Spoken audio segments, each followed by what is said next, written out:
उम्मीद है आप सब ठीक होंगे। चलिए यात्रा में कुछ और आगे चलते हैं। शुरू करने से पहले फिर वही पुरानी बात। न तो मैं कल्कि हूं, न मैं कल्कि को जानता हूं, और ना ही मेरी जानने में कोई रुचि है। कल्कि को केवल उनके कर्म और शक्तियों से ही पहचाना जा सकता है, और कोई तरीका नहीं है। आज का वीडियो 3 भागों में विभाजित है। पहले में एक श्रोता का प्रश्न है, दूसरे में बाकी अवतार, लीलाओं और कल्कि लीला में क्या कनेक्शन है, और तीसरी में हमारे प्रोजेक्ट की बातें। तो पहले तो एक प्रश्न ले लेता हूं आप लोगों का, फिर हम यात्रा को आगे लेकर चलेंगे।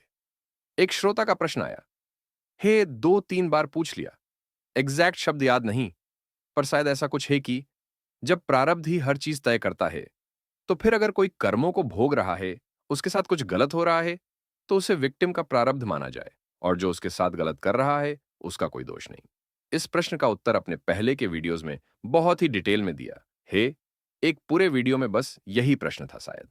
इसीलिए मैं कहता हूं, नए लोग चैनल से अभी कुछ दूर रहे हैं, तो यह भी पुराने हो सकता है, 3 महीने पुराने हो, पर उत्तर हमने शायद 6 महीने पहले दे दिया हो। अब कहानी हमें आगे लेकर जानी है, समय का व्यवधान है। पर चलिए इस प्रश्न का उत्तर दे देते हैं, पर इस बार संक्षिप्त में देंगे, बहुत संक्षिप्त में। सामान्य ज्ञान साथ में रखिएगा, बस सारी बात आपको समझ में आ जाएगी। आप सबने वह बात तो सुनी ही होगी जो कृष्ण ने अर्जुन को कही है कि तू बस कर्म कर कर, फल पर तेरा कोई अधिकार नहीं है। अब यह जो लाइन बोली गई है ना, ये इस धरती के किसी भी जीव के लिए ऑप्शनल लाइन नहीं है। ये मैंडेटोरी, मतलब सबको फॉलो करनी ही है। किसी भी मनुष्य की धरती पर कहानी लिखी ही इस तरह से जाती है कि उसके हाथ में बस कर्म ही रहे, फल पर उसका कोई अधिकार ना रहे। यही कारण है कि जब मनुष्य का जन्म होता है, तो प्राकृतिक रूप से उसकी पहले के सारे जन्मों की स्मृति उसे नहीं मिलती है। उसने जो भी कर्म किया, जिस भी नियत से किए, उस हर एक कर्म का फल उसे वर्तमान जन्म में मिल जाए, ऐसे उसका प्रारब्ध नहीं लिखा जाता। जो भी प्रकृति को लगता है आपको इस वर्तमान जन्म में भोगने चाहिए, उन कर्मों और नियत का प्रारब्ध बनाकर आपके हिस्से में लिख देती है। कुछ कर्म फल वह अगले जन्म के लिए बचा लेती है, और जो भी आप इस जन्म में करेंगे, उनके साथ मिलकर वह अगले जन्म का प्रारब्ध बन जाता है। अब देखिए, जो प्रकृति खेलती है, वह खेलती है आपके गुणों के द्वारा। मतलब अगर प्रकृति को किसी को दंड देना है या कुछ अच्छा फल देना है, तो वह आपके अंदर जो आदतें हैं, वह उस प्रकार से रख देगी कि आप उन फलों को भोग लो। मान लो सोहन ने रोहन को धोखा दिया किसी जन्म में। अब प्रकृति का नियम यह कहता है कि सोहन को धोखा खाना है और ब्याज समेत खाएगा। तो सोहन धोखा खाएगा कैसे? प्रकृति कुछ नहीं करेगी, सोहन का मूल स्वभाव ही ऐसा कर देगी कि या तो उसे लोभी बना देगी, या उसके किसी समीप के आदमी को ही ऐसा कर देगी कि वह सोहन को धोखा दे। मान लो पिछले जन्म में रोहन जिसने धोखा खाया था, इस जन्म में वह सोहन का भाई बनकर आ गया, पुत्र बनकर आ गया, या फिर कोई गहरा दोस्त। अब अगर सोहन अगर अपने पूर्व जन्म को देख सकता और उसे पता चल जाता कि क्या क्या हुआ था, क्या नहीं हुआ था, तो फिर वह क्या करेगा? इस जन्म में जो भी उसका दोस्त है, उस पर विश्वास ही नहीं करेगा। तो इससे क्या होगा? इससे प्रकृति के खेलों में व्यवधान पैदा होगा। इसीलिए प्रकृति मनुष्य के हाथ में से वह स्मृति ही ले लेती है जो उसे उसका पूर्व जन्म दिखा सके। अब आपका प्रश्न शायद यह है कि आपको इस पूरी प्रक्रिया को कैसे देखना है? जो सोहन ने धोखा खाया, यह कर्मों का फल है, या फिर आप यह माने कि उसके साथ गलत हुआ? देखो, सोहन ने जो धोखा खाया, वह उसके पिछले जन्म के कर्मों का फल था। पर प्रश्न यह है कि जो धोखा रोहन को उसने दिया था, तो रोहन के लिए वह क्या था? जैसे आपको यह जानने का अधिकार नहीं है कि वह सोहन के कर्मों का फल है या सोहन के साथ गलत हुआ, वैसे ही आपको रोहन के केस में भी यह जानने का अधिकार नहीं है। यह जानने का अधिकार कि वह आपकी नियति है या कर्मों का फल। एक्चुअली में आप उस जगह पर एंटर कर रहे हो जो ईश्वर या प्रकृति का अधिकार क्षेत्र है। आपको कोई फल क्यों मिला? आप उस एरिया में एंटर करना चाह रहे हो। याद रखिए, गीता क्या कहती है? आपका कर्मों के फल पर कोई भी अधिकार नहीं है। मतलब आपको कोई भी फल क्यों और कैसे मिला, आपका कोई अधिकार नहीं है उस एरिया में जाने का। आपका किसी भी स्थिति में केवल कर्मों पर ही अधिकार है, और किसी चीज पर नहीं। अब इसमें दाएं बाएं, ऊपर नीचे जो भी प्रश्न बनेंगे, उनके बारे में भी संक्षिप्त में कुछ बता देता हूं। टॉपिक उठा है तो। नहीं तो फिर दूसरे प्रश्न आप जनरेट करेंगे। आपका एक प्रश्न यह हो सकता है कि सोहन ने अगर रोहन को धोखा दिया, तो क्या रोहन ही सोहन को धोखा देगा? नहीं, प्रकृति ऐसे नहीं खेलती। हो सकता है रोहन एक भला आदमी रहा हो। जो भी उसके साथ हुआ हो, उस जन्म में उसने उसे अपनी नियति मान लिया हो, और जो भी हुआ, हरी इच्छा से हुआ मानकर बैठ गया हो। इस केस में प्रकृति रोहन के साथ कुछ अलग खेल खेलेगी। उसे ऐसी बुद्धि देगी कि वह माया के हेर फेर से ही मुक्त होने लगे और ईश्वर के समीप होता चला जाए। तो जरूरी नहीं है कि प्रकृति रोहन को फिर से इस माया के खेल का हिस्सा बनाए। हो सकता है सोहन को धोखा कोई और दे, कोई ऐसा जिसके और गलत कर्म प्रकृति को इंक्रीज करना हो, या फिर सोहन को जो धोखा मिले वह परिस्थिति जन्य हो। कुल मिलाकर बात यह है कि सोहन को धोखा मिलना है और वह उस धोखे से बच नहीं सकता। वह उसकी नियति में लिख दिया गया।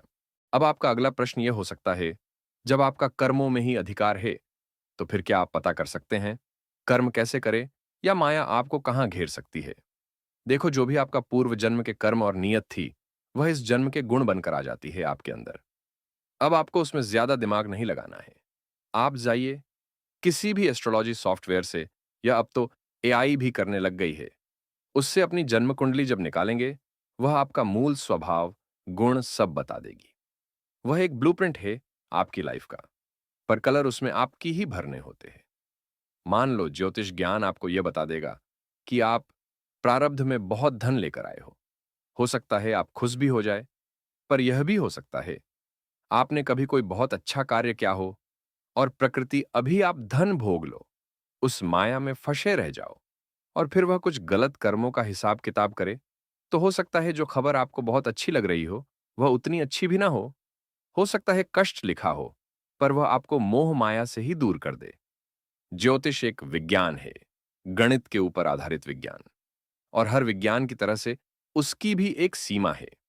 पर कई लोग उस बाउंड्री को ब्रेक करने की कोशिश कर रहे हैं और अपने आप को दूसरों से कहीं बेहतर बता रहे हैं।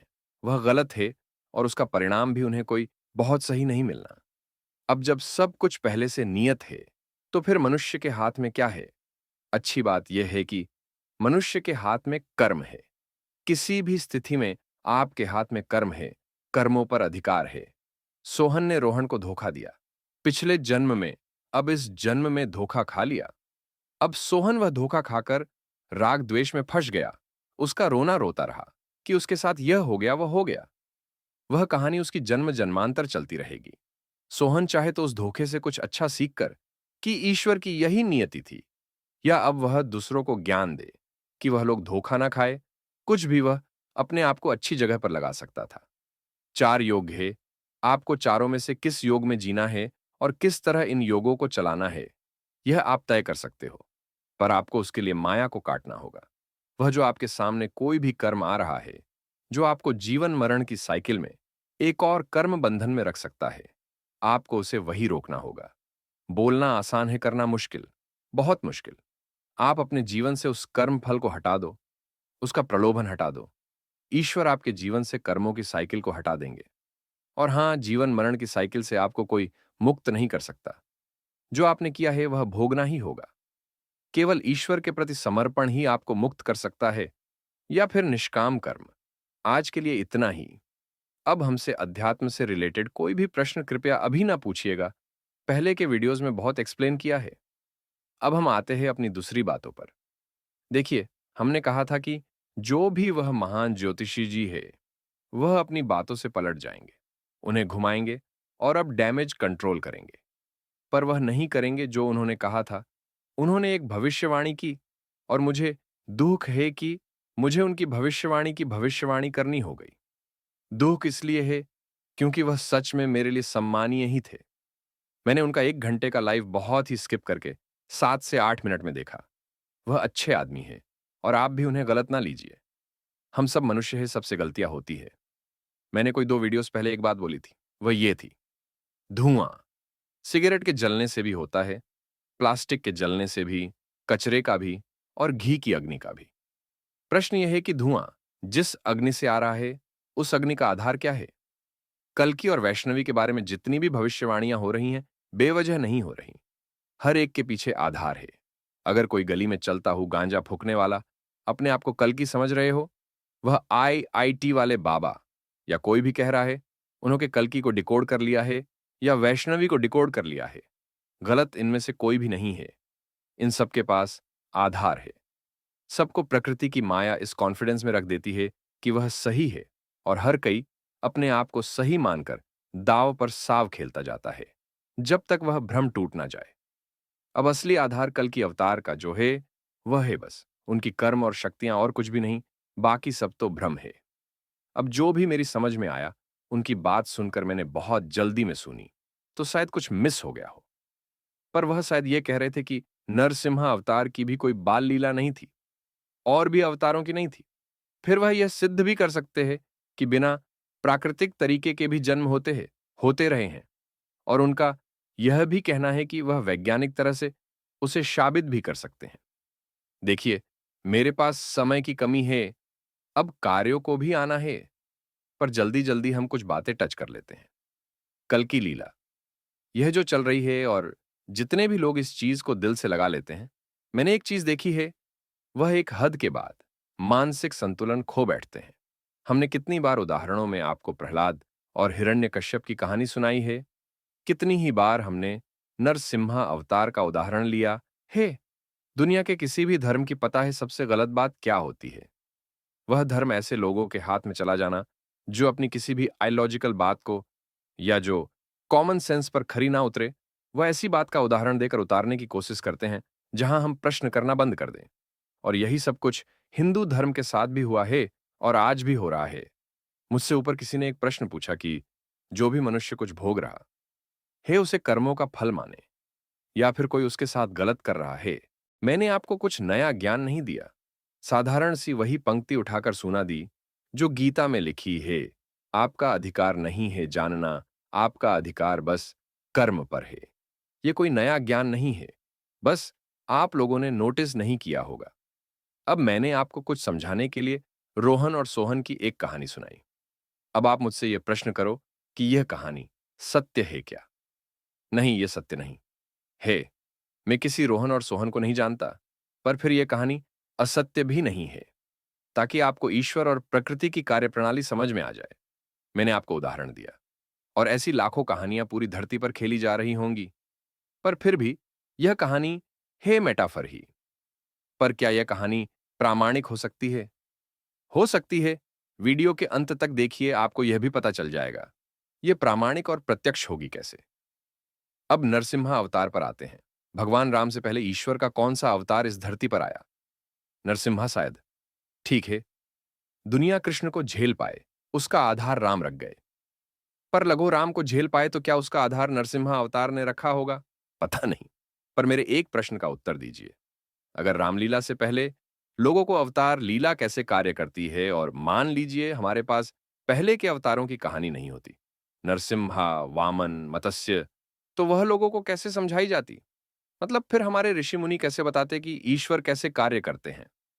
उनके पास ना तो रामलीला थी ना कृष्ण लीला, कैसे बताते वह कोई कहानी बनाते हुए बताते, जैसे मैंने आपको रोहन सोहन की बताई। अब आप उस कहानी के सार को ना समझो, उसके ज्ञान को ना लो जो मैं आपको दे रहा हूं, और उस कहानी के कैरेक्टर्स और घटनाओं पर अटक कर रह जाओ कि रोहन और सोहन ही थे, ऐसा ऐसा हुआ था, तो वह आपकी कमी है। आपको क्यों जाना है उतने अतीत में कि नरसिम्हा अवतार भी ऐसे ही हुए थे?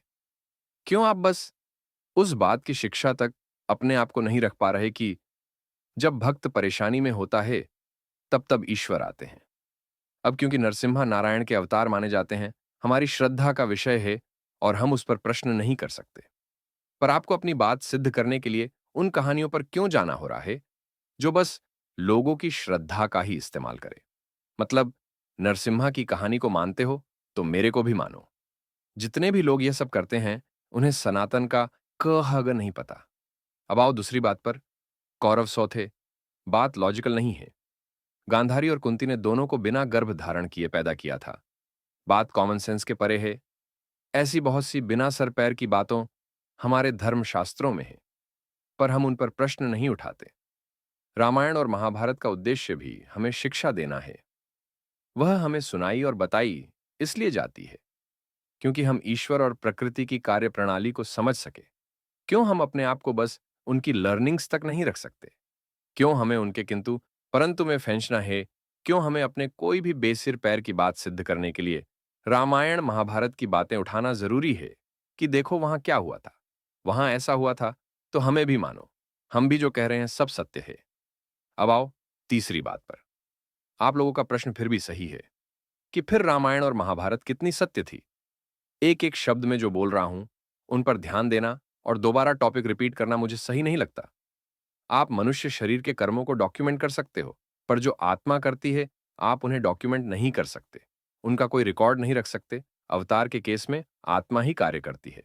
अब एक छोटा सा उदाहरण उठा लो महाभारत का। जयद्रथ सामने है, अर्जुन चिता की अग्नि में जा रहा है, सूर्य अस्त हो चुका है कि कृष्ण एकदम से अर्जुन कहते हैं, अर्जुन गांडीव उठा और जयद्रथ का वध कर। और वह जो सूरज छिपा हुआ है वह एकदम से बादलों के पीछे से निकल आता है और अर्जुन जयद्रथ को मार देता है। देखो यह जो घटना है, अगर आप इसे मनुष्य के स्तर पर देखो और अगर इतिहास इस घटना को डॉक्यूमेंट करेगा तो वह इस तरह से करेगा कि सूरज जो बादलों के पीछे था वह बादल हट गए और मौके का फायदा उठाते हुए अर्जुन ने जयद्रथ का वध कर दिया। इतिहास शरीर पर ही रहेगा और इतिहास उस घटनाक्रम को ऐसे ही डॉक्यूमेंट करेगा और हमें समझाएगा। उसके लिए वह घटना बस उतनी ही रहेगी कि बादल हट गए और अर्जुन ने मौके का फायदा उठा लिया। कई बातों के उत्तर इतिहास नहीं दे पाएगा। अर्जुन ने कितनी बार मौके का फायदा उठा लिया, भीष्मवध, कर्णवध, या फिर उसी युद्ध में द्रोण, दुर्योधन वध दूसरे पांडवों द्वारा। कृष्ण ने क्यों अपनी सेना दे दी और शस्त्र ना उठाने की प्रतिज्ञा ले ली, और फिर भी उन्हें मालूम था कि सारे कौरव निबट जाएंगे। इतिहास और साइंस की अपनी सीमाएं हैं। उनका कार्य नहीं है कि वह सोल के कर्मों को स्थान दे या उन्हें डॉक्यूमेंट करे, पर हम सभी जानते हैं कृष्ण के पास कुछ तो ऐसा था जिसे साइंस या इतिहास की लिमिट्स में डॉक्यूमेंट नहीं किया जा सकता था। वही दुविधा हमारी हल करते थे हमें आध्यात्मिक ज्ञान देने वाले ऋषि मुनि। वह सोल के एक्ट्स को ही डॉक्यूमेंट करके आपको अवतारों की कहानी सुनाते थे। उन कहानियों का उद्देश्य इतना था कि हमें जीवन जीने की शिक्षा मिले, हम ईश्वर और प्रकृति की कार्यप्रणाली को समझ पाए। सर्दी आई थी, आप में से कियों ने रूम हीटर लगाए होंगे? आपने रूम हीटर पर रोटी सब्जी तो नहीं पकाई ना? कॉमन सेंस की बात है, रूम हीटर बना इस तरह से कि वह आपको गर्मी दे, इस तरह से नहीं कि वह आपके लिए खाना पकाने का कार्य करे। शास्त्र, धर्म ग्रंथ, रामायण महाभारत बने किस चीज के लिए थे? हमें शिक्षा देने के लिए। अब अगर आप उस चीज को अपनी हर बेतुकी बात सिद्ध करने के लिए अप्लाई कर लोगे, या उसे साइंस से इतिहास से उलझा दोगे, या हर किंतु परंतु में एंटर करोगे, तो आप उनका मूल मोटिव ही खराब कर रहे हो। लेकिन लोग करते हैं, अपने स्वार्थ के लिए, अपनी बातों को सिद्ध करने के लिए यह सब करते हैं। और यही कारण है जिस भी धर्म को हम सनातन कहते हैं वह आज सिमट कर रह गया है। अब क्या प्रामाणिक होगा इस युग में क्या नहीं, वह आपको बता दूंगा। पर उससे पहले एक दूसरी बात पर आओ।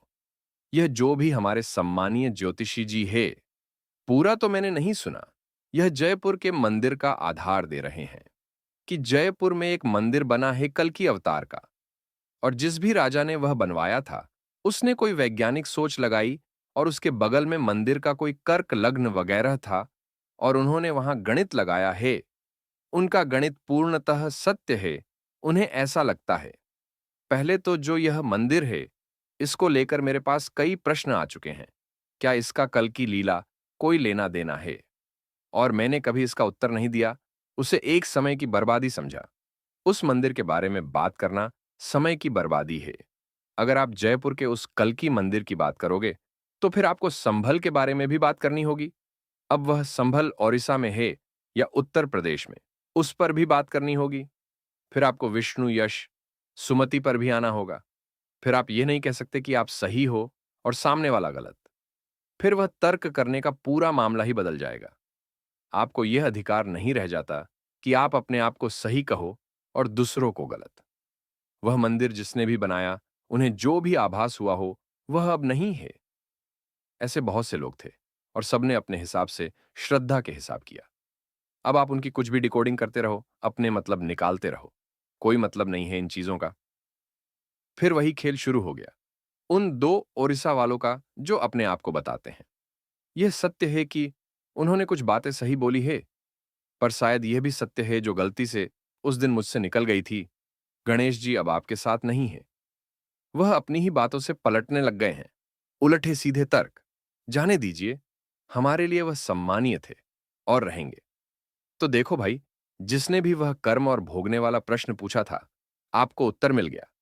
अब 1 महीने तक कोई और प्रश्न मत पूछना। कुछ लोग सत्यगाथा चैनल की बातें मेरी ही बातों को काटने के लिए प्रेजेंट कर रहे हैं। इसका कोई फायदा नहीं है। मैं आदमी की नीयत पहले देखता हूं। आप जो भी कर रहे हैं, इंग्लिश में एक वर्ड होता, हे आउट ऑन एफ दी गी कॉन्टेक्स्ट, चीजों को प्रेजेंट कर रहे हैं। यहां पर कोई भी पूर्णतः सत्य नहीं है। मैं भी नहीं हूं, तो ठीक है जो भी है। मेरे लिए वह चैनल भविष्य मालिका का सबसे प्रामाणिक सोर्स है और रहेगा। अब आप लोगों का एक प्रश्न यह हो सकता है कि कल की लीला की कितनी चीजें प्रामाणिक होगी, कितनी नहीं, कितनी इतिहास या साइंस का हिस्सा बनेगी और कितना जीवन का। कल की लीला प्रामाणिक होगी, अपने आप में ही सारे प्रमाण दे देगी। पर वह प्रमाण आएंगे कैसे, होगा क्या क्या नहीं, आपको क्या सिग्नल्स देखने हैं, वह सब समझ लेते हैं। जितनी भी भविष्यवाणियां हैं कल्कि के बारे में, नॉस्ट्रेडमस, कल्कि पुराण, भविष्यमालिका, बाइबल, ये सब मिला जुलाकर सत्य होंगी। कोई भी पूर्ण रूप से सत्य नहीं होगी। अब ये जो भी ज्योतिषी जी थे, ये सही थे। उनके ज्योतिष ज्ञान पर हमें शक नहीं है। समस्या वहां शुरू हो गई जहां वह बस में ही हूं में फंस गए। रोहन सोहन के उदाहरण को आप भूले तो नहीं होंगे। आपको उसका प्रमाण नहीं मिलेगा, क्योंकि उस उदाहरण में शरीर बदल गए और अब आप नहीं देख सकते कि रोहन अब क्या बनकर आया है और सोहन कौन है। जब अवतार की लीला चलती है तो यह सारा घटनाक्रम बहुत तेज चलता है। मतलब जो उस कहानी में किरदार होते हैं, उनसे उनके प्रारब्ध के आधार पर कर्म भी उसी समय करवा लिए जाते हैं। उन्हें उन कर्मों का फल भी तभी मिल जाता है। तो कहानी हम सामान्य मनुष्यों की समझ में जल्दी और आसानी से आ जाती है। उदाहरण के लिए दुर्योधन जैसा भी था। कृष्ण ने गीता में बस एक लाइन बोली, उसके बारे में, प्रारब्ध के कर्मों के कारण यह ऐसा है और इसका क्या होना है वह मैं लिख चुका हूं। और दुर्योधन को उसके कर्मों का फल मिल गया, बात खत्म। अब क्योंकि वह सब उस समय लोगों की दृष्टि के सामने हुआ, प्रकृति ने सब कुछ योजनाबद्ध तरह से किया, तो हमारे सामने एक वह पूरी कहानी आ गई। कल की लीला में भी यही सब होगा। आप अभी के माहौल देखो, हर तरफ अफरा तफरी है, लोग परेशान हैं, युद्ध कभी भी हो सकता है, अराजकता है, भ्रम है, कह लो अंधकार है। अभी इसी वर्ष से कुछ भी कह लो, माहौल में क्लैरिटी आनी शुरू हो जाएगी। एक रोशनी की किरण आ जाएगी, सिस्टम आना शुरू हो जाएगा। और हाँ, ये सब बहुत सहज तरह से होगा। मतलब देखो, दुनिया भर में आप जो भी देख रहे हो और आपको लग रहा हो कि इसके जवाब में कोई बहुत विशाल क्रांति आ जाएगी, परिवर्तन आएगा, होगा, वह सब भी होगा। पर आप ये ना सोचिए कि उनकी वजह से कोई बहुत विशाल परिवर्तन आ जाएगा, क्योंकि ऐसा कुछ भी कल्कि की तरफ से नहीं होगा और न कल्कि इन सब चीजों का हिस्सा बनेंगे। कई बार कह चुका हूं, अगर आप कल्कि को समझना हो तो कृष्ण को समझो। केवल राम को समझने से आप कल्कि को नहीं समझ पाओगे। जैसे कृष्ण सहज थे, उन्हें सब पता था क्या होगा क्या नहीं, तो उन्होंने सेना भी दुर्योधन को दे दी, निशस्त्र ही सारा युद्ध घुमा दिया और पूरे युद्ध में बहुत ही सहज रहे। कल्कि को आप ऐसे ही मान लो, सारा कुरुक्षेत्र चलेगा, सारे युद्ध होंगे, सब कुछ होगा, पर कल्कि बहुत ही सहज भाव से सारे खेल को खेल के बाहर से ही घुमा देंगे। वह इस कहानी का हिस्सा बनेंगे ही नहीं। आपको यह बात अभी कुछ अजीब सी लगेगी, पर अगर आपने वो 8 पन्नों की कल्कि की जो भी जन्म कुंडली या लिंक मैंने शेयर किया है उसे स्टडी किया हो, तो कल्कि खुद बहुत कुछ नहीं करेंगे। सारा कार्य जो शक्ति का अवतार उनके साथ होंगी और उनकी टीम करेगी। अब जब यह सारी प्रक्रिया हो रही होगी, तो उस समय कई प्रश्न पैदा होंगे और वह सामान्य मनुष्य से लेकर जो दुनिया को अभी कंट्रोल कर रहे हैं, सबके सामने कई प्रश्न पैदा कर देगा। देखो, हम साधारण मनुष्यों का क्या है, हम हिसाब किताब लगाते हैं, पर कल की नहीं लगाएंगे। जब वह समस्याएं सुलझने लग जाएगी, नॉस्ट्रेडमस का सायरन जब राइज करेगा, भविष्यवाणियां सत्य होंगी, तो हर कोई इस प्रश्न के उत्तर की तरफ जाने की कोशिश करेगा कि इस मनुष्य का शक्ति का सोर्स क्या है। अब जो भी कल्कि का मनुष्य शरीर है, उसकी शक्ति का सोर्स क्या होगा, कैसे सारी भविष्यवाणियां सत्य चली जाएगी। लोगों को अपने आप उत्तर मिल जाएगा कि कहानी में ईश्वर की एंट्री हो चुकी है। अब देखो, कार्य तो ईश्वर ही करेंगे, पर ब्रह्म निराकार। पर क्योंकि सारे कार्य हो जाएंगे, उनका रिजल्ट भी प्रत्यक्ष होगा, तो वह सब प्रमाणित भी होंगे। और प्रत्यक्ष को प्रमाण की जरूरत नहीं होती, यह बात तो आप सब जानते ही है। इसी तरह गीता, सारी भविष्यवाणियां, ईश्वर और प्रकृति की कार्यप्रणाली सब प्रत्यक्ष हो जाएंगी। अब आप लोगों का फिर वही प्रश्न, कल्कि को पहचानेंगे कैसे? हल्की फुल्की चीज नहीं है, पूरी दुनिया की कहानी घुमानी है उन्हें। आप और हम तो पहचान जाएंगे ही, दुनिया की नजरों से भी वह नहीं बचेंगे। जो सिस्टम पूरी दुनिया को चला देगा वह कल्कि के हाथ में ही जाएगा। तो अब आओ तीसरे टॉपिक पर, हमारा सबसे इंपॉर्टेंट टॉपिक, प्रोजेक्ट के। तो आप लोगों का एक ग्रुप बनना था। देखो मैं तो कल्कि हूं नहीं, ना ही जानता हूं कौन है, तो मुझे तो इस टॉपिक से अलग ही रखिए। अब आइए मुख्य बात पर। देखो, हमने पिछले वीडियो में बहुत जल्दी में कुछ कहा था, लास्ट में। आज भी किसी प्रश्न ने बहुत समय लिया है, कोई बात नहीं। मैंने उस समय भी जो कुछ कहा था, आप यह ना सोचिए कि वह मैंने जोश जोश में कह दिया। बहुत समय लगा है हमें आप लोगों तक वह सब पहुंचाने में। अब जो कह दिया सो होगा। ये जो भी ग्रुप बन रहा है, सिम तो देखिए, अभी तक नहीं आई मेरे पास, पर शीघ्र आ जाएगी। आप लोग अलग ग्रुप में आ जाएंगे। अब एक बात समझिए यहां पर, यहां से शुरू होगी कुरुक्षेत्र की कहानी। जब कुरुक्षेत्र शुरू होता है, तो ज्ञान वगैरह सब साइड में रख दिया जाता है। अब जैसे कृष्ण अर्जुन को बता रहे हैं प्रारब्ध के कर्म, वह कुरुक्षेत्र में ये सब नहीं बता रहे। अब मैं कृष्ण या कल्कि तो हूं नहीं, पर मानता हूं तो मेरा ज्ञान का कोटा यहीं खत्म होता है। अब कुरुक्षेत्र में तो कुरुक्षेत्र की तरह से ही बात होती है। अब आपको तो पता ही है, हर दिन लोग कल्कि को प्रकट कर रहे होते हैं, विश्वंश करा रहे होते हैं। तो उस ग्रुप में कब क्या होगा, हम पॉइंट वाइज रख देंगे, तो आपको परेशान नहीं होना होगा। फिर आप लोगों के कुछ प्रश्न होंगे तो हम उनका उत्तर भी दे देंगे वहीं पर। अब आप कुछ और बातें समझ लीजिए, इतना कनेक्ट रहे हैं तो। देखो, ज्ञान देना एक अलग चीज होती है और कुरुक्षेत्र को फेस करना एक अलग चीज। सामान्य ज्ञान की बात है, जो भी कल की अवतार है, वह ज्ञान देने वाले तो केवल नहीं होंगे। अब जब वह अपना कर्म करेंगे, तो फिर अभी जो धरती के सिस्टम्स को कंट्रोल कर रहे हैं, वह परेशान हो जाएंगे। फिर वह सब भी वही गलती करेंगे जो दुर्योधन ने की थी। जैसे दुर्योधन 5 गांव नहीं लेफ्ट कर पाया था, वह भी अपनी हर चीज को अपने कब्जे में रखने की पूरी कोशिश कर लेंगे। और उस केस में फिर होगा युद्ध। वह प्रवचन भी देंगे, धर्मशास्त्र, इंसानियत, इन सब का पाठ समझाएंगे। पर जो अब होने वाला है उसे कोई रोक नहीं सकता, वह नियति है। तो डेफिनेटली सी बात है, हमारा भी रोल बदलेगा। ये जो हमने आपको इतने प्रवचन दे दिए, अब देना मुश्किल हो जाएगा। मेरा भी रोल कहानी में बदल जाएगा। ग्रुप में रहेंगे तो आप लोग मुझसे कनेक्ट रहेंगे ही, क्लैरिटी आपको मिलती रहेगी। कृपया करके कमेंट में प्लीज ये सब मत पूछिएगा कि आप ग्रुप में है या नहीं, लगभग आप सभी हो। अब असली शो शुरू होगा। शो का एक अर्थ माया भी होता है।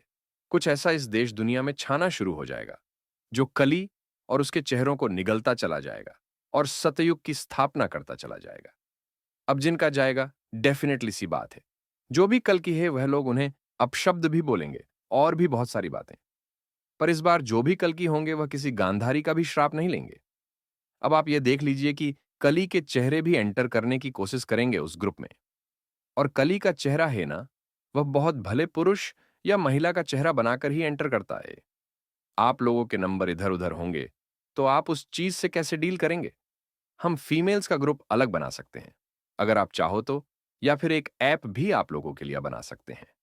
या आपको कोई समस्या नहीं हो तो सबका एक ग्रुप भी। दूसरी बात देखिए, मैं आप लोगों के सामने आकर जो वीडियो बनाता था या लाइव करता था, उसका एक कारण यह भी था कि भविष्य में जो कुछ भी मसले होंगे, मैं उसकी कॉन्फ्रेंस की तैयारी वगैरह कर रहा था। वह सब हो चुका तो मुझे भी अब सामने आना बहुत ठीक नहीं लग रहा। पर कोई बात नहीं, हम बीच में टच में रहेंगे और आपका ग्रुप बना दीजिए। कल की कौन है मैं नहीं जानता, उन्हें केवल उनके कर्म और शक्तियों से ही पहचाना जा सकता है और कोई तरीका नहीं है। अब हम कुछ दिनों बाद मिलेंगे।